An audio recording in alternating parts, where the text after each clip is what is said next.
Unsure of your dream? Study abroad destination? Clear your doubts. Videsh Consult. Call 9676502888.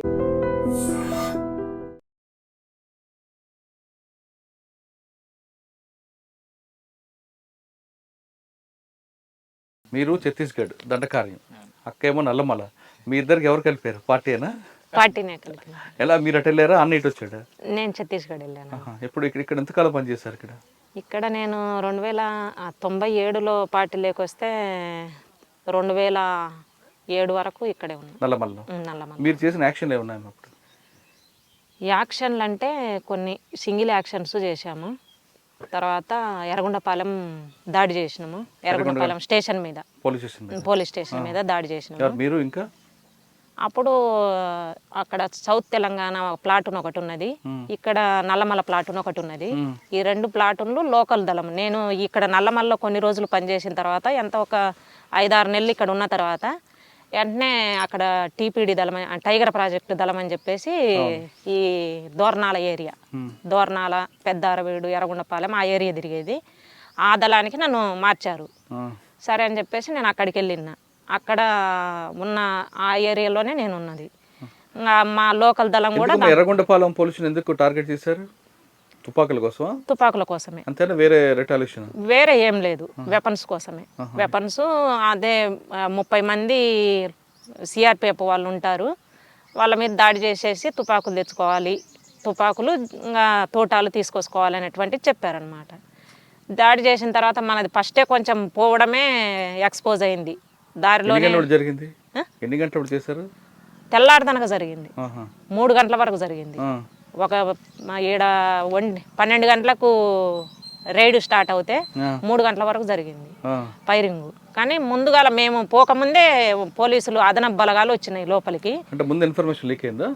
Information leak అయిందా, వాళ్ళ general దాంట్లో వచ్చిందా తెలియదు. కానీ అదనపు బ్యాచ్ 60 మంది అదనపు బ్యాచ్ వచ్చిన్నారు. అట్లా రైడ్ ఫెయిల్ అయింది. ఇంకా తెల్లారేంత వరకు మా బ్యాచ్లో ఉన్నటువంటి వాళ్ళు ఒక గోడ ఎక్కేసి లోపలికి దిగాలి. ఆ గోడ ఎక్కి లోపలికి దిగిన తర్వాత మళ్ళీ ఇంకొక చిన్న గోడ ఎక్కి లోపలికి దిగితే స్టేషన్ లేకపోతారు. ఆ మెయిన్ గోడ ఎక్కేది లోపలికి దిగిన తర్వాత వాళ్ళు ఎటు రావడానికి లేకుండా అయిందనమాట. ఆడ గ్రైనేడ్ వేసి ఆ ఎన్నకు గాయాలైనాయి. అశోక్ అని చెప్పేసి ఆ ఎన్నకు బాగా గాయాలైనాయి, ఇంకొక ఎన్నకు కూడా గాయాలైనాయి. అట్లా 2 గాయపడ్డారు. ఇంకా తెల్లారంతా కనీసం ఫస్ట్ వాళ్ళని అయితే బయటికి తీయాలి కదా అని చెప్పేసి ఫైర్ చేస్తూనే ఉన్నాం 3 గంటల వరకు. 3 గంటలకు అక్కడ నుండి బయటకు వచ్చినాము. తర్వాత శ్రీశైలం సుండిపెంట రైడు చేసినాము. అక్కడ నేను ఆంబుష్ టీంలో ఉన్నా. అంటే మళ్ళీ అదనపు బలగాలు రాకుండా పెడతారు కదా రోడ్ల మీద, అట్లా ఈ దోర్నాల రూటుకు ఆంబుష్లో ఉన్నా నేను. అది ఫెయిల్ అంటే ఆడ ఏం లేవు అసలు. మేము అనుకున్న వెపన్స్ లేవు, పోలీసులు లేరు. అది వెంటనే మన స్వాధీనం లేకొచ్చింది, కానీ ఏం లేవు అక్కడ. అట్లా పెద్దగా మనకేమైతే లేదు. ఇంకా ఎన్కౌంటర్లు అయితే దాదాపు 30 నుండి 35 ఎన్కౌంటర్లు దాకా ఇక్కడ నల్లమల పరిధిలో జరిగినటువంటి ప్రతి ఎన్కౌంటర్లో ఉన్నా నేను. ఎన్కౌంటర్లు అంటే పోలీసులు మా మీద జరిగినట్టు, పోలీసులు మా మీద ఫైరింగ్లలో 30 ఫైరింగ్లకు పైనే ఉన్నాము. 30 ఫైరింగ్లో మీరు తప్పించుకున్నారా? తప్పించుకున్నాను. వాళ్ళ వైపు కూడా తప్పించుకున్నారు, పోలీసుల వైపు కూడా తప్పించుకున్నారు. అప్పుడు నల్లమల అనగానే మావోయిస్ట్ పార్టీ అంటే నక్సల్స్కి ఒక పెట్టని కోటం అది. కర్నూలు నుంచి కానీ లేదా శ్రీశైలం నుంచి వైపు కానీ సున్నిపేట వైపు నుంచి కానీ మీరు చెప్తున్న ఎర్రగొండపాలెం వెళ్ళాలని దాటాలంటే మీ పరిమితి లేకుండా, మీ అనుమతి లేకుండా వచ్చేవాళ్ళు కదా, అంత పట్టుండేది. ఆ నల్లమలలో అంత పట్టు సాధించడానికి ప్రధాన కారణం ఏమనుకోవచ్చు? అంటే అక్కడ స్థానికుల సహకారమా, లేదు మీరు వాళ్ళని బెదిరించి? అయితే 1998-97 తర్వాత భూ పోరాటాలు స్టార్ట్ అయినాయి ఇక్కడ. నేను దళంలో ఉన్నప్పుడే అక్కడ ఎర్రగొండపాలెం, ఇటు వైచర్లోపల్లె అంటే పెద్ద దోర్నాల మండలము, వైచర్లోపల్లెలో చెరువు పోరంబోకు భూమి, దేవుడు మాన్యం భూమి, ఇలాగ పెద్ద అక్కడ ఉన్నటువంటి రైతులకు, అన్ని కులాల వాళ్లకు, పేద వర్గంలో ఉన్నటువంటి అన్ని కులాల లిస్టు తీసి అట్లా అందరికీ పంచడం జరిగింది. తర్వాత ఆ భూములు పంచిన తర్వాత అక్కడ కొన్ని రోజులకు ఆ భూములు పంచే టైంలోనే ఆ ఎస్సీల అబ్బాయి ఊర్లోకి సైకిల్ వేసుకొని పోతే ఒక అతను రెడ్డి అతను ఈడు సైకిల్ వేసుకొని మన కళ్ళ ముందు తిరుగుతాడా అని చెప్పేసి కొట్టిండ్రు. ఆ మాదిగొల్ల పిల్లోని కొట్టిండు. కొడుతున్నానే ఇక పార్టీ దగ్గరికి వచ్చిండు. మేము దళం పక్కనే ఉన్నాం అప్పుడు. వెంటనే పార్టీ దగ్గరికి వచ్చిండు. ఇట్లా నన్ను కొట్టినారు అంటే, ఎందుకు కొట్టినారు, ఏమన్నా కొంచెం ఓవర్ చేసే పిల్లోడు కూడా అబ్బాయి, ఏమన్నా అట్లా చేసినావా అని చెప్పేసి అంటే, లేదు నేను ఏవో కొనుక్కోడానికి కొట్టు దగ్గరికి వెళ్ళేసి సైకిల్ మీద వస్తుంటే వీడు మన కళ్ళ ముందు సైకిల్ మీద తిరుగుతాడా అని చెప్పేసి కొట్టినారు అని చెప్పేసి అన్నాడు. ఇక వెంటనే సాయంత్రము ఊరి వాళ్ళందరినీ పిలిచి మాట్లాడినాం, అంటే పాలెం వాళ్ళందరినీ పిలిచి మాట్లాడినాము. అవునన్నా ఇట్లా ప్రతిసారి ఇట్లనే ఉంటుంది, కానీ మేము ఇంకా పోకుండా మామూలుగా పోతాము. ఇప్పుడు ఉన్నటువంటి కుర్ర పిల్లోళ్ళు అట్లా ఉండలేరు కదా, పోతున్నారు కదా సైకిళ్ళ మీద, మరి మా సైకిళ్ళ మీద మేము పోతే వాళ్ళకేంటిది, ఇది మాట్లాడాల్సిందే ఊర్లో అని చెప్పేసి మాట్లాడిర్రు. సరే అని చెప్పేసి ఒక వారం తర్వాత మళ్ళీ ఊర్లోకి వెళ్ళేసి ఊర్లో మీటింగ్ పెట్టినాము. మరి ఇట్లా కొట్టడం ఎట్లా సరైనటువంటిది అని చెప్పేసి అతన్ని పిలిచి మాట్లాడదామని చెప్పేసి అతని ఇంటి దగ్గరికి వెళ్ళినాము. సంగిరెడ్డి అతను. ఇంటి దగ్గరికి వెళ్తే దొరకలేదు, బాత్రూమ్ని అక్కడ దాచి పెట్టుకున్నాడు. మళ్ళీ తర్వాత ఉన్నాడంట. ఇక అప్పుడు దొరకలేదు. ఊర్లో చెప్పేసి పోయినాము. ఏ కులం వాళ్ళదే ఆ కులం ఉంటుంది, కానీ ఇట్లా కొట్టడం అనేటువంటిది సరైంది కాదు. సరే పిలిచి మాట్లాడదామని వస్తే అతన్ని లేడు కదా అని చెప్పేసి వెళ్ళిపోయినాము. వెళ్ళిపోయిన తర్వాత ఇక మళ్ళీ కొన్ని రోజుల కల్లా ఇంకా చిన్న దానికల్లా ఇక పాలెం వాళ్ళకు గొడవలు జరుగుతూనే ఉంది. వీళ్ళకి కూడా మన సపోర్ట్ ఉంటుంది. ఇక వాళ్ళకు కొంచెం ఊర్లోకి వచ్చి మా మీద ఇట్లా చెప్పిపోయిన అనేటువంటిది వాళ్ళకి అవుతుంది. ఇట్లా చిన్నగా పెద్దగా అయింది ఇది. తర్వాత పాలెము తగలబెట్టేసిర్రు. పాలెం తగలబెట్టలేదు, మేము అతను ఇట్లా చేసిండు కదా, ఇట్లా చేసి మనకు కనీసం సమాధానం కూడా చెప్తలేడు, దొరుకుతలేడు. తర్వాత ఊర్లో కొంత పెత్తందారి కూడా అతను, అందుకు అతను చంపాలి అని ఫస్ట్ చెప్పడం కోసం వెళ్ళినాము, హెచ్చరించడం కోసం వెళ్ళినా దొరకలేదు. ఇక ఇట్లా చేస్తున్నాడంటే ఇతన్ని చంపాలి అనేటువంటిది పార్టీ నిర్ణయం చేసింది. అప్పుడు అతను చంపడం కోసం ఇంటి దగ్గరికి వెళ్తే దొరకలేదు అతను. మళ్ళీ అతను దోర్నాల వెళ్ళేసి ఇంటికి వెళ్ళే టైంలో వచ్చే టైంలో బస్సులో పట్టుకొని చంపేసినాము. చంపిన వెంటనే అక్కడ అతన్ని చంపడము, ఊర్లో వాళ్ళు పోయేసి పాలెం మీద మొత్తము తగలబెట్టేసేసారు. ఆ తగలబెట్టినటువంటి దాంట్లో కొంతమంది గాయాలైనరు, ఇళ్ళల్లో ముసిలోళ్ళు లాంటి వాళ్ళు, కొంచెం మంది పిల్లోళ్ళ లాంటి వాళ్ళు, ఇలాంటి వాళ్ళు కొంతమంది గాయాలైనరు. ఒక అతనేమో చనిపోయినట్టుంది, అట్లా అంత గుర్తులేదు. అట్లా అయింది. ఇంకా మొత్తము పాలెం మీద దాడి చేసిర్రు, ఇక మొత్తము తగలబెట్టేసిర్రు. ఇక వాళ్ళందరికీ గవర్నమెంటే ఊర్లోకి వచ్చేసి ఏదో శిబిరం ఏర్పాటు చేసింది దోర్నాల టౌన్లో ఉన్న తర్వాత ఇక వాళ్ళకి ఇప్పుడు బిల్డింగులు అవన్నీ వచ్చినాయి, ఇప్పుడు ఉన్నారు. అట్లా ఆ ఊర్లో జరిగింది. భూ పోరాటాలు ఎప్పుడైతే స్టార్ట్ అయినాయో, భూ పోరాటాలలో ప్రధానంగా ఏంటంటే పార్టీలోకి వెళ్ళిన తర్వాత, అంటే ఇంటి దగ్గర మనకు రాజకీయాలు తెలియకపోయినా పార్టీలోకి వెళ్ళిన తర్వాత ఎవరైతే గ్రామ పెత్తందారులుగా ఉంటారో వాళ్ళ చేతుల్లోనే ఆ గ్రామానికి సంబంధించిన దేవుడు మాన్యాలు ఉంటాయి. ఆ గ్రామానికి సంబంధించిన మిగిలినటువంటి చెరువు పోరంబోకు కానీ ఏదైనా పోరంబోకు భూములు ఉండేటువంటిది గ్రామ పెత్తనం కూడా వాళ్ళదే ఉంటుంది. ఊరికి ఒకళ్ళైన ఉంటారు. మామూలు ఇప్పుడు చెంచుగూడాలు ఉన్నాయన్నా కూడా చెంచుగూడాలలో కూడా ఒకళ్ళు ఉంటారు మెయింటైన్ చేసేట్టు. అదే అంటే ఇక్కడనేమో దోపిడీ రూపంగా కనిపించింది, చెంచుగూడాలలో దోపిడీ చేయడానికి లేదు కదా, కాబట్టి అట్లా ఎవరో ఒకళ్ళు అయితే మెయింటైన్ చేయడానికి ఉంటారు. వాళ్ళే కొంత మళ్ళీ పెత్తందారులుగా మారడం అనేటువంటిది కూడా కనిపిస్తుంది. నల్లమల్ల అనగానే చెంచులు రాజకీయ చైతన్యం తేవడానికి కానీ వాళ్ళ అభివృద్ధి కోసం మీరు ఏం చేస్తారు అప్పుడు పార్టీ?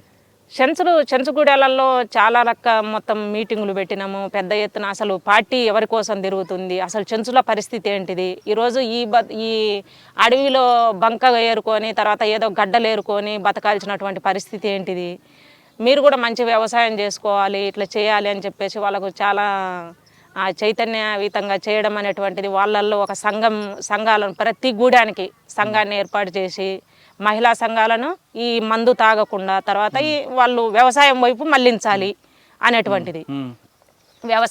వ్యవసాయ కార్యక్రమాలు దళమే ఊర్లో ఉండేసి కూడా గ్రామాలలో ఉండేసి కొన్ని వ్యవసాయ కార్యక్రమాలు కూడా మేము చేసినాం అప్పుడు. అదొకటే కాకుండా చెంచులు పండించిన పంట అడవిలో ఉన్నది, అడవి బిడ్డలు వాళ్ళు ఆస్తుంది, వాళ్ళు ఎక్కడో కొండలెక్కి తీసుకొచ్చి అమ్ముతుంటే దళారు వ్యవస్థ ఒకటి ఉండేది అప్పట్లో.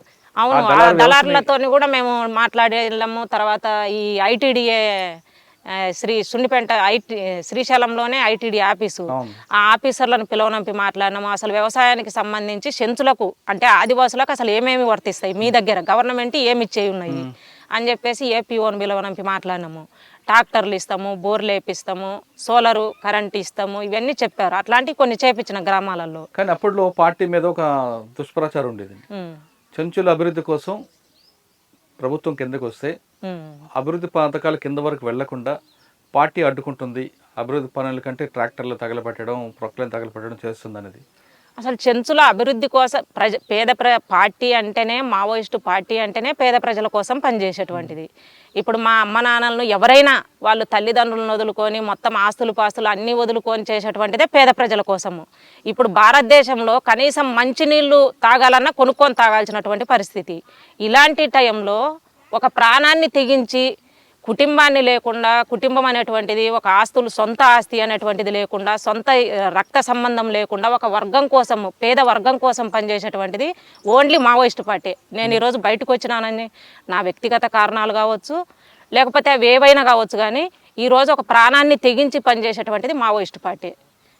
అట్లా మంచినీళ్ళు కూడా కానీ ఎంత 10 రూపాయలు ఈ మంచినీళ్ళ బాటిల్ అని చెప్పేసి గ్రామాలకు పోవడానికి రోడ్లు వేస్తుంటే మీరు రోడ్లు వేయడానికి అసలు వాళ్ళ అభివృద్ధి కోసం రోడ్లు కాదు కదా, వాళ్ళ జీవన డెవలప్మెంట్ కోసం ఏం చేయాలి? వచ్చే రోడ్లు వేస్తుంటే కాంట్రాక్ట్ బెదిరిస్తుంటే వాళ్ళు అప్పుడు రోడ్లు వేసేవారు వాళ్ళు. అదే అన్న, ఈరోజు రోడ్లు డెవలప్మెంట్ కాదు. రోడ్లు వేస్తేనో డెవలప్మెంట్, టీవీలు తీసుకొచ్చి డెవలప్మెంట్, కరెంట్ వేస్తేనో డెవలప్మెంట్ కాదు వాళ్ళకి. ఓన్లీ ఇవి ఒక సౌకర్యం ఇది. కానీ నువ్వు మొత్తం అసలు వాళ్ళ జీవన విధానాన్ని మార్చాలి. వాళ్ళ జీవన విధానం, వాళ్ళ తినడానికి పొలాలు పొలాలు ఇచ్చేసి వాళ్ళకు వ్యవసాయం నేర్పించండి. తర్వాత వాళ్ళు ఏరుకున్నటువంటి బంకకు, వాళ్ళు ఏరుకున్నటువంటి కొండ వాటి దుంపలకు రేట్లు పెంచేసి ఆ రేట్ల ప్రకారం గవర్నమెంట్ తీసుకోండి. వ్యవస్థ వాళ్ళు వస్తే వీళ్ళు ఇంత కష్టపడి సాయంత్రం దనక తీసుకొచ్చి కష్టపడి వస్తే వాళ్ళ దగ్గర తీసుకునేది 8 రూపాయలకు 9 రూపాయలకు పాలగడ్డలు. నిజంగా ఈరోజు నేను బయటకు వచ్చేంత వరకు కూడా ఇంత రేటు ఉన్నాయి పాలగడ్డలు అనేటువంటిది నాకు తెలియదు. వాళ్ళ దగ్గర అప్పుడు 7 రూపాయలకి 8 రూపాయలకు కొనేటోళ్ళు, ఆ 7 రూపాయలకి 8 రూపాయలకే వాళ్ళు అమ్ముకునేటోళ్ళు. వాళ్ళ జీవితం అది. వాళ్ళది ఈ డెవలప్మెంట్, వాళ్ళ జీవన విధానాన్ని డెవలప్మెంట్ చేయాలి తప్ప రోడ్డు వేయడం వల్ల వాళ్ళ డెవలప్మెంట్ కాదు, కరెంటు తీసుకురావడం వల్ల వాళ్ళ డెవలప్మెంట్ కాదు. వీటివి ఎందుకు? పార్టీని ఇక్కడ నిర్మూలించడం కోసం ఈ పనులు చేస్తున్నది గవర్నమెంట్. అంటే అప్పుడులో మీరు ఒక పక్క చేసేవారు, అన్న ఒక పైపు ఉండేవారు. అమ్మ ఎట్లుండేవారు అప్పుడు? అమ్మ నేను పార్టీలోకి వెళ్ళిన తర్వాత, అన్న పార్టీలోకి వెళ్ళిన తర్వాత మళ్ళీ చెల్లెళ్ళకు పెద్దగా తెలవకపోయినా అమ్మనే పంపించింది పార్టీలోకి అయితే చెల్లెళ్ళను. ఎందుకంటే ఈరోజు బయట పెళ్లి చేసుకున్నటువంటి వాళ్ళని చూస్తున్నాము. వాళ్ళు చాలా ఇబ్బంది పడి మా కళ్ళ ముందే కొంతమంది మళ్ళీ భర్తల చేత కొట్టించుకొని రకరకాలుగా బయటకు వచ్చి ఇబ్బంది పడుతున్నటువంటి వాళ్ళని చూస్తున్నాము. కాబట్టి పార్టీలో మంచి ప్రభావం ఉన్నటువంటిది.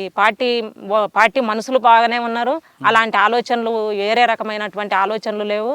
ఎందుకంటే అమ్మ కూడా పార్టీ దగ్గరికి వచ్చిపోతుంది.